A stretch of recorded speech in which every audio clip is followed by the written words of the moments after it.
اعوذ باللہ من الشیطان الرجیم پناہ مانگتا ہوں میں اللہ کی شیطان مردود سے۔ بسم اللہ الرحمن الرحیم شروع اللہ کا نام لے کر جو بڑا مہربان نہایت رحم والا ہے۔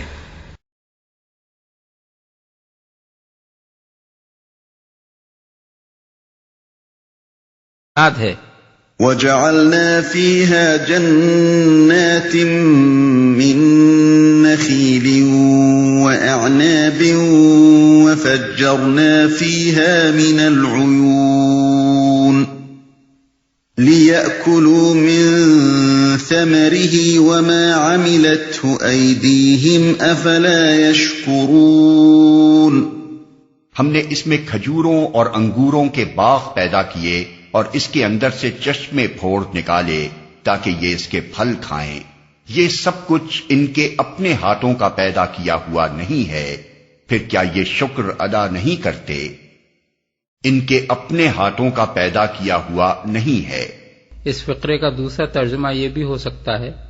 تاکہ یہ کھائیں اس کے پھل اور وہ چیزیں جو ان کے اپنے ہاتھ بناتے ہیں، یعنی وہ مصنوعی غذائیں جو قدرتی پیداوار سے یہ لوگ خود تیار کرتے ہیں، مثلا روٹی، سالن، مربے، اچار، چٹنیاں اور بے شمار دوسری چیزیں۔ پھر کیا یہ شکر ادا نہیں کرتے؟ ان مختصر فقروں میں زمین کی رویدگی کو دلیل کے طور پر پیش کیا گیا ہے۔ آدمی شب روز اس زمین کی پیداوار کھا رہا ہے اور اپنے نزدیک اسے ایک معمولی بات سمجھتا ہے،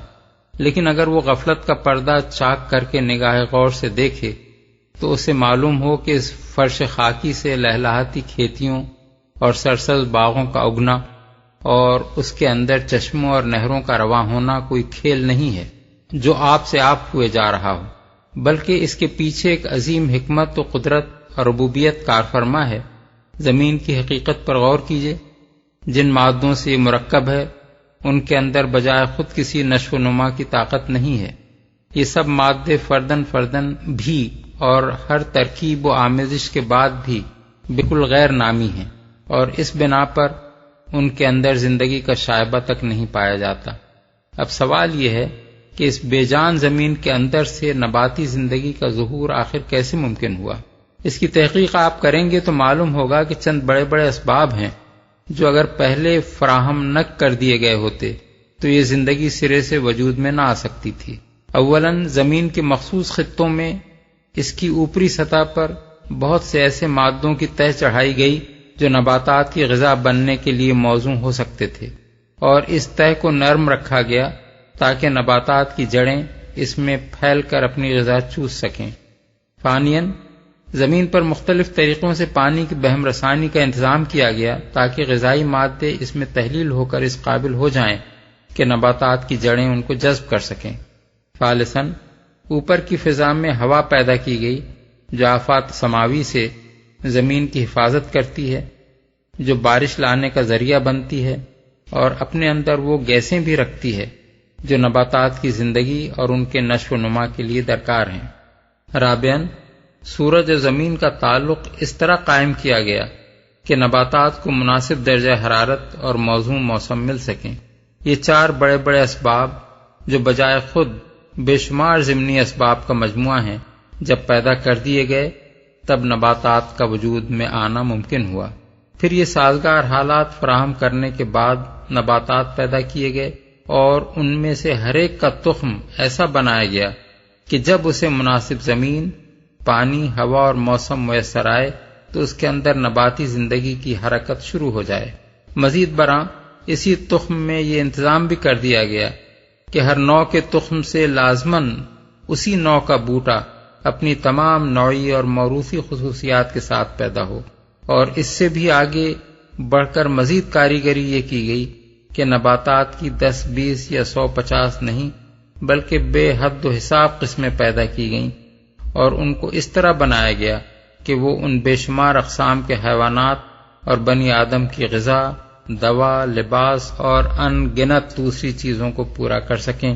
جنہیں نباتات کے بعد زمین پر وجود میں لایا جانے والا تھا۔ اس حیرت انگیز انتظام پر جو شخص بھی غور کرے گا وہ اگر ہٹ دھرمی اور تعصب میں مبتلا نہیں ہے تو اس کا دل گواہی دے گا کہ یہ سب کچھ آپ سے آپ نہیں ہو سکتا۔ اس میں صریح طور پر ایک حکیمانہ منصوبہ کام کر رہا ہے، جس کے تحت زمین، پانی، ہوا اور موسم کی مناسبتیں نباتات کے ساتھ اور نباتات کی مناسبتیں حیوانات اور انسانوں کی حاجات کے ساتھ انتہائی نزاکتوں اور باریکیوں کو ملحوظ رکھتے ہوئے قائم کی گئی ہیں۔ کوئی ہوش مند انسان یہ تصور نہیں کر سکتا کہ ایسی ہمگیر مناسبتیں محض اتفاقی حادثے کے طور پر قائم ہو سکتی ہیں۔ پھر یہی انتظام اس بات پر بھی دلالت کرتا ہے کہ یہ بہت سے خداؤں کا کارنامہ نہیں ہو سکتا، یہ تو ایک ہی ایسے خدا کا انتظام ہے اور ہو سکتا ہے جو زمین، ہوا، پانی، سورج، نباتات، حیوانات اور نوع انسانی سب کا خالق و رب ہے۔ ان میں سے ہر ایک کے خدا الگ الگ ہوتے تو آخر کیسے تصور کیا جا سکتا ہے کہ ایک ایسا جامع، ہمگیر اور گہری حکیمانہ مناسبتیں رکھنے والا منصوبہ بن جاتا اور لاکھوں کروڑوں برس تک اتنی باقاعدگی کے ساتھ چلتا رہتا۔ توحید کے حق میں یہ استدلال پیش کرنے کے بعد اللہ تعالیٰ فرماتا ہے افلا یشکرون، یعنی کیا یہ لوگ ایسے احسان فراموش اور نمک حرام ہیں کہ جس خدا نے یہ سب کچھ سر و سامان ان کی زندگی کے لیے فراہم کیا ہے اس کے یہ شکر گزار نہیں ہوتے اور اس کی نعمتیں کھا کھا کر دوسروں کی شکریہ ادا کرتے ہیں، اس کے آگے نہیں جھکتے اور ان جھوٹے معبودوں کے سامنے سجدہ ریز ہوتے ہیں جنہوں نے ایک تنکا بھی ان کے لیے پیدا نہیں کیا ہے۔ سبحان الذي خلق الأزواج كلها مما تنبت الأرض ومن أنفسهم ومما لا يعلمون۔ پاک ہے وہ ذات جس نے جملہ اقسام کے جوڑے پیدا کیے، خواہ وہ زمین کی نباتات میں سے ہوں یا خود ان کی اپنی جنس یعنی نوع انسانی میں سے یا ان اشیاء میں سے جن کو یہ جانتے تک نہیں ہیں۔ پاک ہے وہ ذات، یعنی ہر شائبہ نقص و عیب سے پاک، ہر غلطی اور کمزوری سے پاک، اور اس بات سے پاک کہ کوئی اس کا شریک و سہیم ہو۔ مشرکین کے عقائد کی تردید کرتے ہوئے بالعموم قرآن مجید میں یہ الفاظ اس لیے استعمال کیے جاتے ہیں کہ شرک کا ہر عقیدہ اپنی حقیقت میں اللہ تعالیٰ پر کسی نہ کسی نقص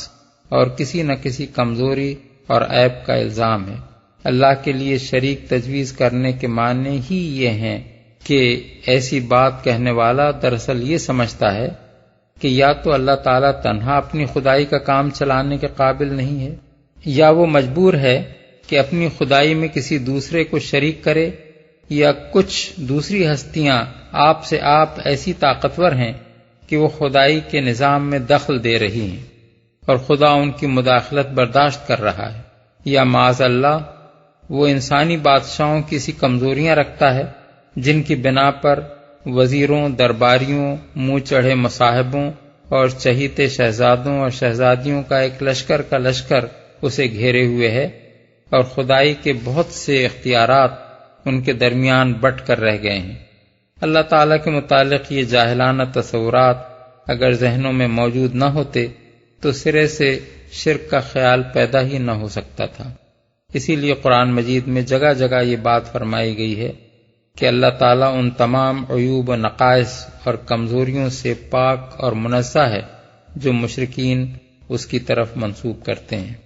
جن کو یہ جانتے تک نہیں ہیں۔ یہ توحید کے حق میں ایک اور استدلال ہے، اور یہاں پھر پیش پا افتادہ حقائق ہی میں سے بعض کو لے کر بتایا جا رہا ہے کہ شب و روز جن اشیاء کا تم مشاہدہ کرتے اور یوں ہی غور و خوض کیے بغیر گزر جاتے ہو، انہی کے اندر حقیقت کا سراغ دینے والے نشانات موجود ہیں۔ عورت اور مرد کا جوڑ تو خود انسان کا اپنا سبب پیدائش ہے۔ حیوانات کی نسلیں بھی نر و مادہ کے ازدواج سے چل رہی ہیں۔ نباتات کے متعلق بھی انسان جانتا ہے کہ ان میں تزویج کا اصول کام کر رہا ہے، حتیٰ کہ بے جان مادوں تک میں مختلف اشیاء جب ایک دوسرے سے جوڑ کھاتی ہیں تب کہیں ان سے طرح طرح کے مرکبات وجود میں آتے ہیں۔ خود مادے کی بنیادی ترکیب منفی اور مثبت برقی توانائی کے ارتباط سے ہوئی ہے۔